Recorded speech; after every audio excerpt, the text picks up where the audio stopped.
Kita ke sorotan lainnya, Saudara. Nilai tukar rupiah kembali melemah. Pertanggal 12 Mei 2026, rupiah tembus 17.500 per dolar Amerika Serikat. Tekanan terhadap rupiah dipengaruhi faktor global dan domestik, termasuk soal eskalasi konflik Timur Tengah. Menteri Keuangan Purbaya Yudisadewa bilang akan membantu Bank Indonesia mengendalikan tekanan kurs rupiah terhadap dolar Amerika Serikat.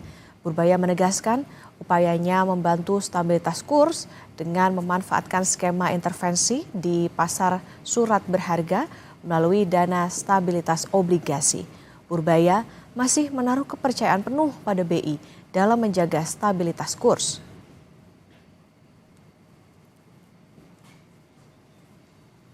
Kita akan mulai membantu besok mungkin dengan masuk ke bond market. Pak Purbaya, bantunya gimana Pak? Itu yang disebut stabilization fund kan. Tapi belum fund semuanya kita aktifkan di instrumen yang kita punya di sini. Pak Purbaya, Besok mulai jalan. Menurut ekonom, pelemahan rupiah tidak hanya disebabkan oleh eskalasi konflik Timur Tengah, namun juga kepercayaan investor terhadap kemampuan APBN menopang gejolak harga minyak dunia.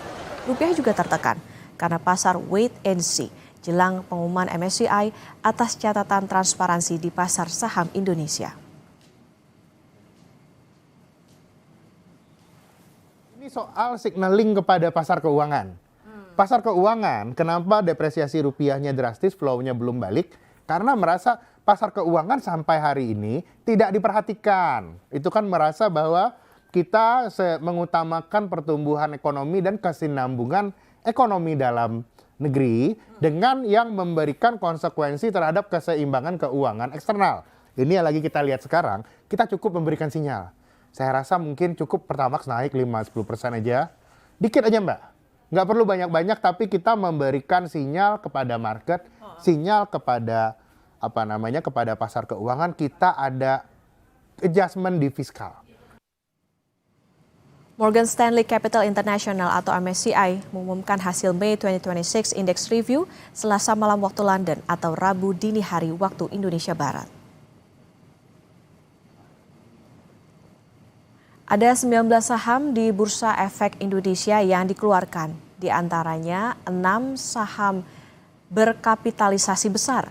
6 saham tersebut adalah Aman Mineral International, Barito Renewables Energy, Chandra Asri Pacific, Dian Swastatika Sentosa, Petrindo Jaya Kreasi, Sumber Alvaria Trijaya.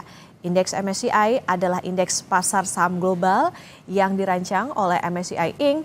untuk mengukur kinerja pasar saham di berbagai negara, wilayah, dan sektor. Indeks ini menjadi acuan utama investor institusional di dunia seperti pengelola dana dalam nilai yang besar dan sangat menentukan alokasi investasi.